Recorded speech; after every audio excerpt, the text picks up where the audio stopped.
Ke informasi selanjutnya, warga Bekasi yang mengaku bisa menggadaikan uang kini sudah jadi tersangka.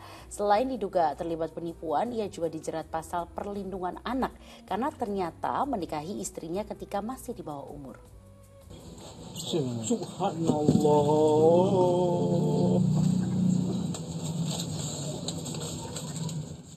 Video amatir ini memperlihatkan aksi Herman atau Gondrong alias Hermanto saat mengeluarkan lembaran uang kertas Rp100.000 dari dalam kotak kecil. Dari penelusuran polisi, itu ternyata hanyalah trik sulap semata. Nah, itu hanya trik sulap, ya. Dan barang bukti, ya, dia sudah berupaya untuk menghancurkan dengan dibakar. Polisi kini sudah menetapkan Herman sebagai tersangka dengan jeratan pasal berlapis.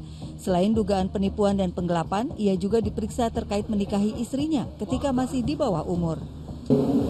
Akan telusuri kasus ini dengan menggunakan atau menerapkan pasal 378. Dan dalam kasus ini juga kita kembangkan ada temuan-temuan seperti nanti, ya, kalau memang nanti ada uang palsu di dalamnya, kemudian ada KTP palsu yang kita temukan, ada 2 KTP yang dimiliki dengan identitas yang berbeda. Kemudian kemarin juga dari pihak keluarga istri atau mertuanya melaporkan terkait dengan menikah di bawah umur. Kami kenakan Undang-Undang Perlindungan Anak pasal 81 tentang persetubuhan anak di bawah umur. Dalam praktiknya, tersangka mengaku sebagai orang sakti hingga pasiennya meningkat mencapai 200 orang per hari. Ia juga mengutip pungutan dengan jumlah bervariasi dari pasiennya, mulai dari puluhan ribu rupiah. Polisi juga menelusuri keterlibatan tersangka terkait dugaan peredaran uang palsu. Muhabar melaporkan dari Bekasi, Jawa Barat. Ya, astagfirullahaladzim, ya, praktek penipuan seperti ini seringkali terjadi dan sayangnya masyarakat masih banyak yang menjadi korban praktek seperti ini, bahkan banyak yang percaya, terutama tentang orang sakti yang bisa menggandakan uang. Nah, pendapat Ustaz sendiri akan praktek perdukunan seperti ini tuh di mata Islam tuh seperti apa, Ustaz? Ya, Mbak Sheila, mustahil seseorang dapat menggandakan uang, melainkan itu adalah trik sulap tadi dengan cara-cara yang tentu tidak dibenarkan oleh negara kita dan oleh agama, atau dia berteman dengan makhluk halus, dengan jin dan sejenisnya. Maka itulah disebut dengan perdukunan.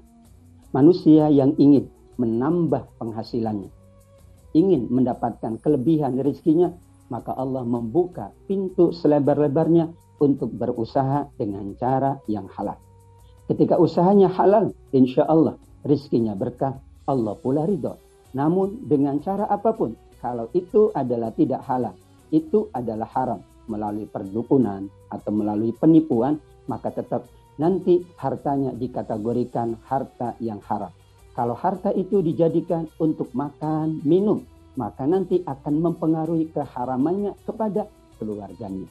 Dalam sebuah hadis yang sangat panjang, Nabi SAW pernah menceritakan ada orang yang datang dalam keadaan lusuh, pakaiannya compang-camping, berdebu. Kemudian ia sambil menangis, ia berdoa kepada Allah. Maka Nabi mengatakan kepada sahabat ini, bagaimana mungkin doamu dikabulkan oleh Allah? Fa'anna yustajabu lidzalika. Alasannya kata Nabi, ia makan dari yang haram, ia mencari dengan cara yang haram, maka seluruhnya akan menggugurkan doanya di sisi Allah. Dan bagi para pemirsa tentu, para masyarakat, kita berhati-hati karena tentu ingin kita mendapatkan kelebihan harta, ada banyak cara. Yang diridhoi oleh Allah, cara yang halal, hindari cara-cara yang haram, hindari hal-hal yang merugikan pihak yang lain, dan kita tetap, kalaupun Allah tidak menambah rezeki kita, insya Allah keberkahan lebih utama dari banyaknya harta.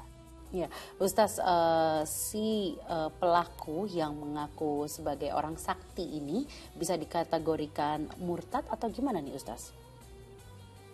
Mereka yang mengaku sesuatu yang sebenarnya keluar dari fitrah, keluar dari rasional manusia, keluar dari tuntunan Al-Quran, tuntunan Al-Hadis, maka ia dikategorikan sebagai orang yang fasik. Tidak dikatakan murtad, tapi fasik. Fasik itu artinya orang yang sudah keluar dari tuntunan agama. Dan Nabi SAW mengingatkan orang yang menjadi dukun, kemudian orang percaya dengan berbagai tipu dayanya, maka sholatnya tidak diterima selama 40 hari. Bisa dibayangkan, pada sholat itu berat, sholat itu membutuhkan kekhusyuan, sholat itu butuh waktu, kesempatan, dan tempat yang luang tentunya. Maka di sini sebuah ancaman dari Nabi.